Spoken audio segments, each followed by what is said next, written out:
السلام علیکم ورحمۃ اللہ وبرکاتہ. الحمد للہ رب العالمین والصلاة والسلام علی سید المرسلین نبینا محمد وعلی آلہ وصحبہ اجمعین. اما بعد. محترم معزز ساتھیو، قرآن کے بارے میں بڑی تفصیل کے ساتھ سنتے ہی رہتے ہیں. تورات یہ کیا ہے اور اس کی حقیقت کیا ہے، کس پر نازل ہوئی تھی اور کس حالت میں ابھی وہ ہے، اس کے بارے میں کل کے درس میں ہم گفتگو کر چکے ہیں. آج انجیل کے بارے میں گفتگو کریں گے. انجیل یہ یونانی لفظ ہے. دوسری اور کچھ زبانوں میں گریک لینگویج اس کو شاید کہا جاتا ہے. یونانی زبان اردو اور عربی میں مشہور ہے. انجیل کے معنی ہوتے ہیں اچھی خبر یا خوشخبری. اچھی خبر یا خوشخبری. ہم مسلمانوں کا قرآن اور حدیث کی روشنی میں یہ ایمان ہے کہ انجیل یہ وہ عظیم کتاب ہے جسے اللہ تعالیٰ نے عیسیٰ علیہ السلام پر نازل فرمایا. عیسیٰ علیہ السلام پر نازل فرمایا. یہ تورات کو مکمل کرتی ہے، اس کی تائید کرتی ہے. اکثر شرعی احکام میں اس کی موافق ہے. انجیل سیدھی راہ دکھاتی ہے، حق و باطل کو واضح کرتی ہے، اور اللہ کے سوا جس کی بھی عبادت ہوتی ہے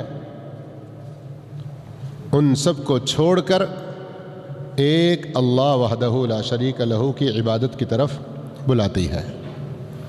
کون سی انجیل یہ؟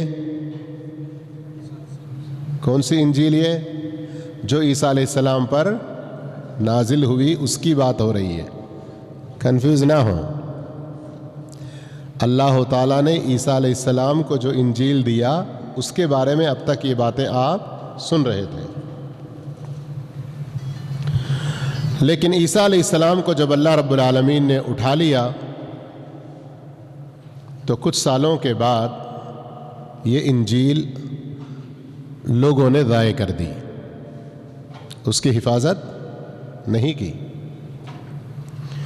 بعد میں پھر کچھ نسخے ملے، کچھ اور اس کے اندر رد و بدل کیا گیا، کچھ اور ان کے اندر اضافہ کیا گیا، حتیٰ کہ اس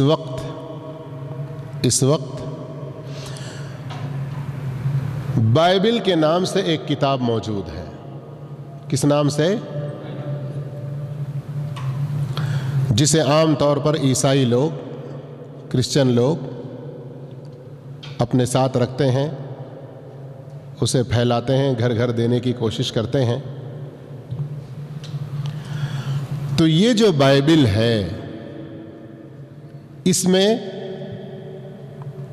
تورات بھی ہے، کچھ اور کتابیں ہیں. ان کو عہد نامہ قدیم کہا جاتا ہے. بائبل میں ہی کیا کہا جاتا ہے؟ اولڈ ٹیسٹمنٹ انگلش میں کہتے ہیں، عہد نامہ قدیم. پھر اس میں تقریباً پوری بائبل کا 2/3 سے زیادہ حصہ، بلکہ آپ کہہ سکتے ہیں کہ 4 حصوں میں سے 3 حصے ہو جانے کے بعد آخری جو چوتھا حصہ، اس میں انجیل کا کچھ حصہ ہے. جس انجیل کی ہم بات کر رہے ہیں مکمل انداز میں نہیں، جیسے ابھی کہا نا کہ تحریف ہو گئی، تبدیل ہو گئی، تو اس کا کچھ حصہ ہے. اور رسولوں کے پیغامات کے نام سے ان کے بہت سارے رسائل ہیں، پیغامات ہیں، وہ آخر میں پھر ملا دیے ہوئے ہیں. ان کو عہد نامہ جدید کہا جاتا ہے، نیو ٹیسٹمنٹ. تو اب اس وقت جو بائبل کے نام سے مشہور ہے اس کے بارے میں یہ دعویٰ کرنا کہ یہ وہی کتاب ہے جو اللہ نے عیسیٰ علیہ السلام کو دی، یہ دعویٰ صحیح ہے؟ بالکل غلط ہے. اس پر ہمارا پختہ ایمان ہونا چاہیے, پورا یقین ہونا چاہیے. عیسیٰ علیہ السلام کو اللہ نے جو انجیل دی بعینہ ہی وہ یہ نہیں ہے, بلکہ اور بہت کچھ اس کے اندر ملا لیا گیا ہے. اور یہ بات نعوذ باللہ استغفر اللہ ہم کسی دشمنی میں نہیں کہہ رہے ہیں. اسلام تو ہمارا وہ دین ہے, کیا کہتا ہے؟ لا یجرمنکم شنآن قوم علی الا تعدلوا. کسی قوم کی دشمنی تم کو ان کے ساتھ کسی ناانصافی پر نہ ابھارے. اعدلوا, عدل کرو. هو اقرب للتقوی, یہ تقوی کے سب سے زیادہ قریب ہے. ہمارا دین اسلام تو دشمن کے ساتھ بھی ذرا زیادتی کی اجازت نہیں دیتا. یہ وہ پیارا دین, رحمت والا دین. تو ہم اسلام کو مان رہے ہیں, اس لیے ہم کرسچنوں کی کتاب کو ایسے ہی غلط کہہ رہے ہیں, یہ بات نہیں ہے, بلکہ یہ حقیقت ہے جس کا اعتراف خود عیسائی پادریوں نے, عیسائی عالموں نے, بلکہ ان میں سے وہ لوگ جو اسلام قبول نہیں کیے لیکن انصاف پسند ہیں, تعصب نہیں رکھتے. بعض دفعہ کوئی غیر مسلم, کئی سارے ایسے ہیں جو اپنے ہی دین پر ہیں لیکن اپنے دین کے بارے میں تعصب نہیں رکھتے, بلکہ حق کیا ہے اس کو سمجھتے ہیں. تو ایسے حق اور انصاف پسند عیسائی کرسچنز کئی ہیں جنہوں نے ریسرچ کیا, تحقیق کی, تو کہا کہ ہو ہی نہیں سکتا کہ یہ بائبل مکمل وہی ہو جو عیسیٰ علیہ السلام پر نازل ہوئی. اس لیے کہ جیسے کل اور پرسوں بھی ہم نے کچھ نمونے آپ کے سامنے رکھے کہ استغفر اللہ, نعوذ باللہ, استغفر اللہ, کہ اللہ کے بارے میں, انبیاء کے بارے میں انتہائی گستاخانہ باتیں اس کے اندر لکھی ہوئی ہیں. یہ جو ابھی بائبل آج کی موجود ہے, ہندوستان کے حوالے سے یاد ہوگا, ابھی ہمارا بچپنا تھا, رامائن اور مہا بھارت کے نام سے ٹی وی میں بہت سیریل چلتے تھے, ہے نا. تو اس کے بعد سے عیسائیوں نے بھی اس طرح کے سیریلز اپنے بائبل کی بنیاد پر بنائے. جب وہ سیریل چلنے لگے, مسلمان تھے جنہوں نے ان کی مخالفت کی. مسلمانوں نے رامائن مہا بھارت کی مخالفت نہیں کی, لیکن عیسائیوں نے جو اپنا پروگرام چلایا تو اس میں کئی سارے ایپیسوڈز چل چکے, تو اس پر اعتراض کیا. کیوں کیا؟ اس لیے کہ نوح علیہ السلام, لوط علیہ السلام اور دوسرے انبیاء اکرام جن کو ہم مانتے ہیں, عیسائی بھی مانتے ہیں, لیکن ان عیسائیوں نے ان کے ساتھ گستاخی کی, ان کی شان میں بڑی بیہودہ باتیں کہیں, اور یہ ان سیریلوں میں بھی آ چکا تھا. اس لیے انبیاء کا دفاع کرتے ہوئے تمہارا مذہب, تم اپنے مذہب کی تبلیغ کر رہے ہو, ٹھیک ہے, ہندوستان ایک آزاد ملک ہے, ہم اعتراض کچھ کر نہیں سکتے, لیکن جن انبیاء کو ہم سب مانتے ہیں ان انبیاء کی شان میں گستاخی نہیں برداشت کر سکتے. اور بھی مثالیں اور بھی نمونے آئیں گے.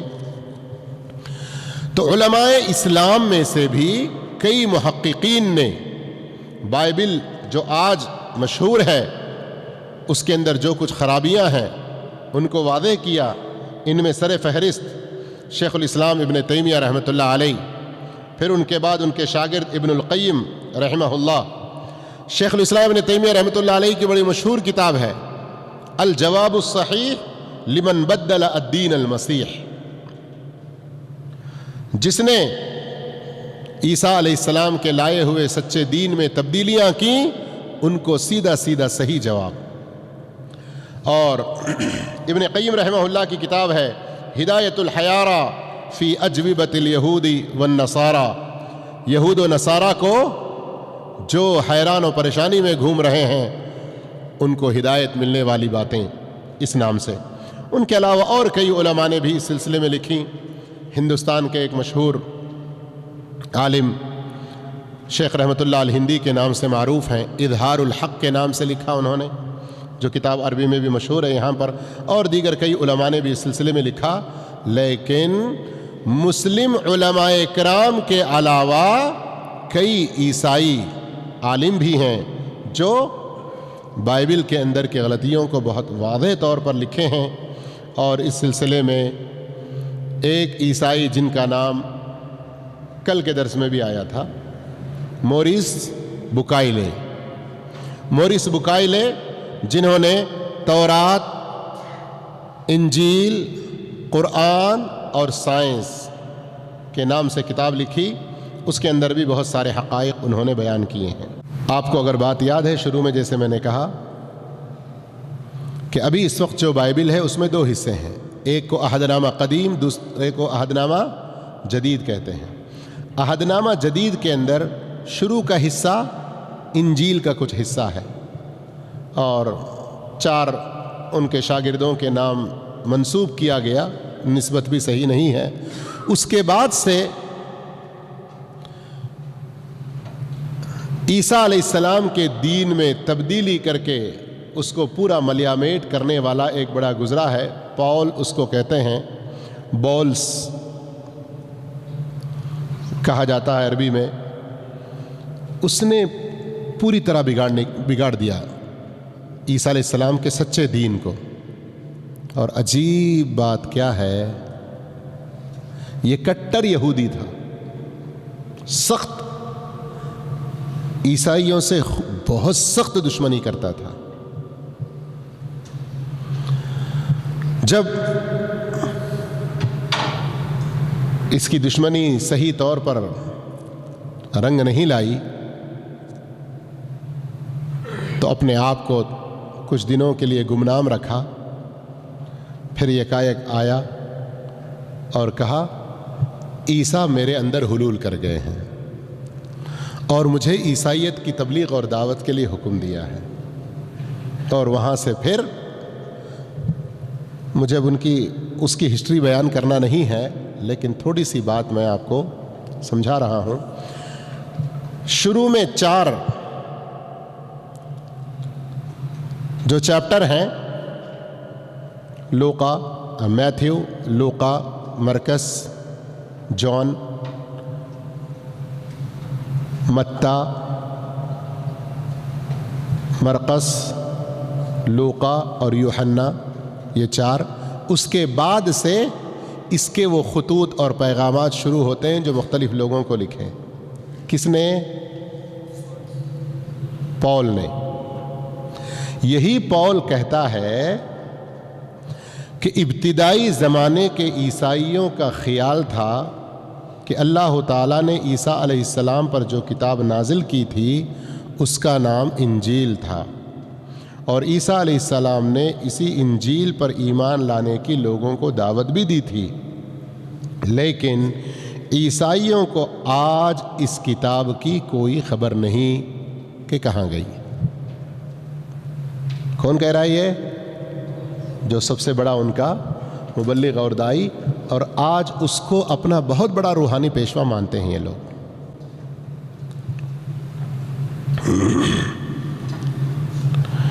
موجودہ دور میں جو بائبل ہے وہ عیسیٰ علیہ السلام کا لکھا ہوا یا لکھایا ہوا نہیں ہے.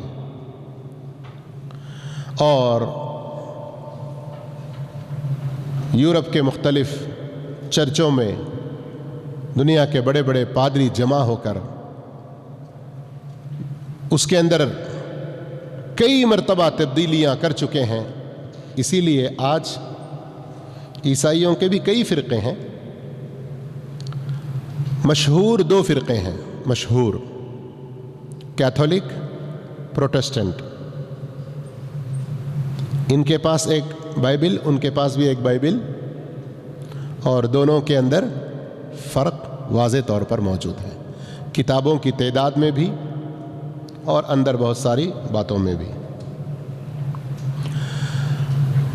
کل جیسے میں نے ذکر کیا کہ قرآن مجید یا اللہ کے رسول صلی اللہ علیہ وسلم سے جو صحیح حدیثیں ہم تک پہنچی ہیں، مکمل قرآن کی اور ہر حدیث کی سند موجود ہے۔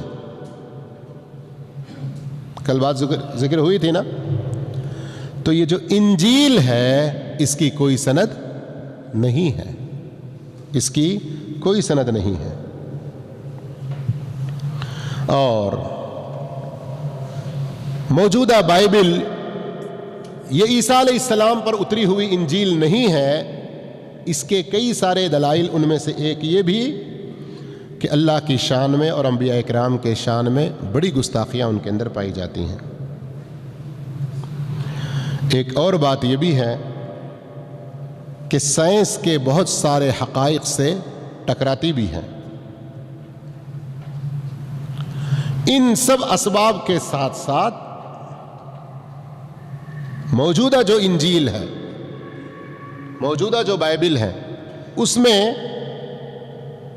سیاسی، معاشرتی، اقتصادی، علمی کوئی تصورات نہیں ہیں۔ اور دنیا میں زندگی گزارنے کے لیے انسان کو سیاسی نظام کے حوالے سے بھی علم چاہیے نہیں چاہیے؟ معاشرتی زندگی میں کیسے ہم گزاریں اس کے طریقہ کار چاہیے۔ دنیا میں انسان ہے تو خریدتا، بیچتا اور دوسروں سے اس کے تعلقات لین دین ہوتے ہیں، تو یہ اقتصادی امور میں بھی رہنمائی ضرور چاہیے، لیکن موجودہ بائبل میں یہ سب چیزیں نہیں ملتی۔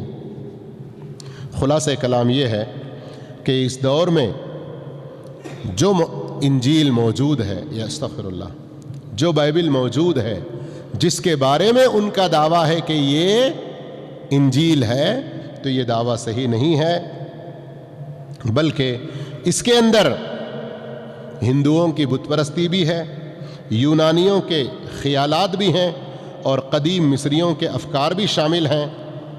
بس یہ وہی شکل ہے جسے پول نے عیسائی دین کو پوری طرح سے بدل کے ملیا میٹ کر کے رکھا ہے۔ لیکن آخر میں ایک اہم بات پوری توجہ کے ساتھ سنیں، اس کا یہ مطلب بھی نہیں ہے کہ اس میں کوئی حق بات ہے ہی نہیں۔ اس کا اب تک ہم نے کیا کہا؟ موجودہ بائبل وہ انجیل نہیں جو عیسیٰ علیہ السلام کو ملی ہے نا، اور یہ موجودہ بائبل اللہ کی کتاب نہیں ہے، اس کو کئی طریقے سے ہم نے ثابت کیا نا۔ اس کا یہ مطلب نہ لیں کہ اس کے اندر ایک بات بھی حق نہیں ہے، کچھ حق باتیں موجود ہیں۔ عیسیٰ علیہ السلام کے کچھ خطبات، ان کے کچھ بیانات، ان کی تعلیمات میں سے کئی سچائیاں اس کے اندر موجود ہیں۔ مثال کے طور پر قرآن مجید میں سورہ آل عمران کے اندر یا سورہ مائدہ کے اندر، اسی طرح سے سورہ مریم کے اندر عیسیٰ علیہ السلام کے بارے میں کچھ باتیں جو ذکر ہیں، بعین ہی موجودہ بائبل میں بھی کچھ باتیں ہیں۔ مثال کے طور پر عیسیٰ علیہ السلام کے بارے میں قرآن مجید میں ایک جگہ عیسیٰ علیہ السلام اپنے قوم سے کہتے ہیں، ان اللہ ربی وربکم فاعبدوہ ھذا صراط مستقیم۔ اللہ وہی میرا بھی رب ہے، تم سب کا بھی رب ہے، تم سب کے سب اسی کی عبادت کرو، یہی سیدھا راستہ ہے۔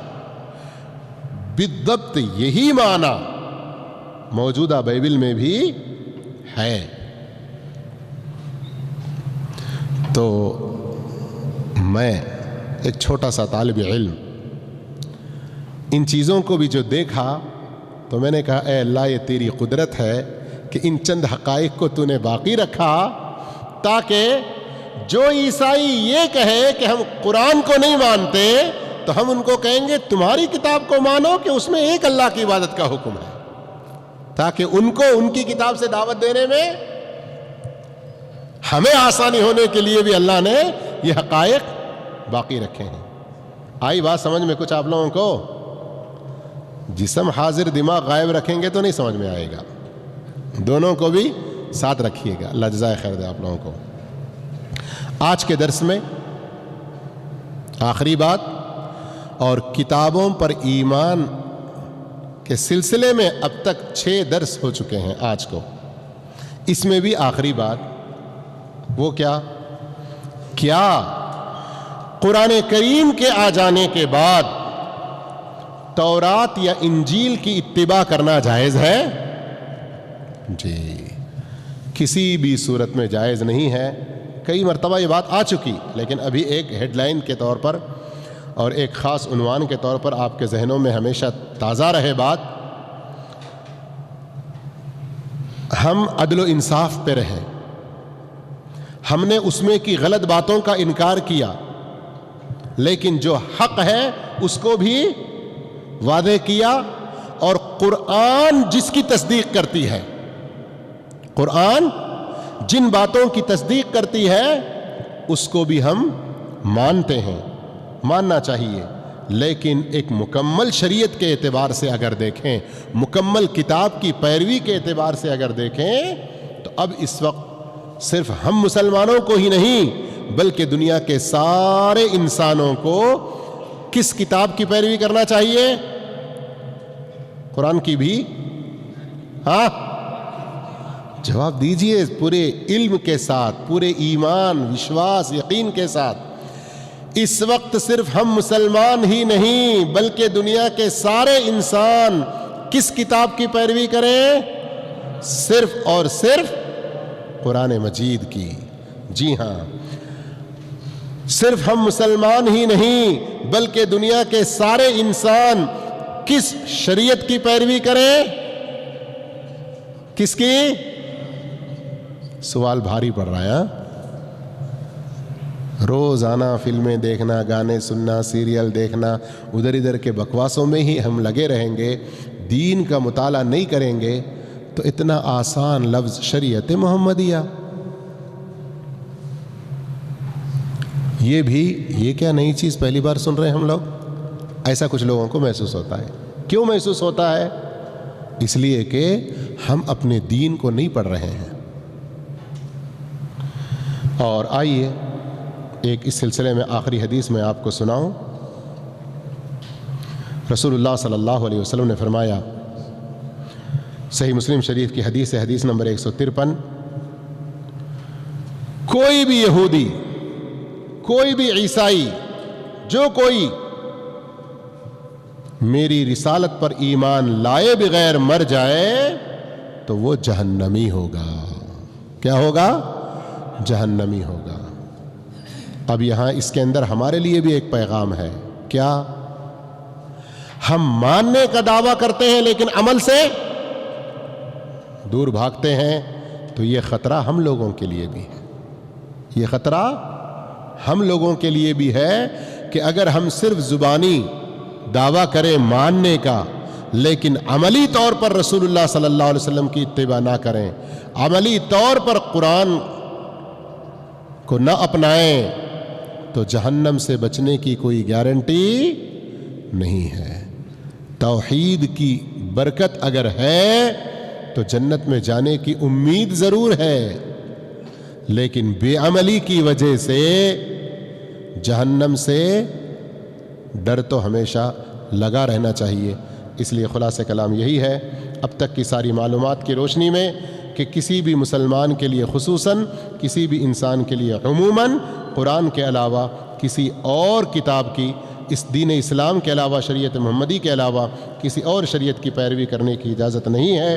اور قرآن نے اس سے پہلی کتابوں یا شریعت کی جن چیزوں کو سچ مان کر ان پر چلنے کے لیے کہا ہے، ان پر عمل کرنے میں کوئی برائی بھی نہیں ہے۔ جزاکم اللہ خیرا۔ اللہ ہم سب کو نیک توفیق عطا فرمائے۔ السلام علیکم ورحمۃ اللہ وبرکاتہ۔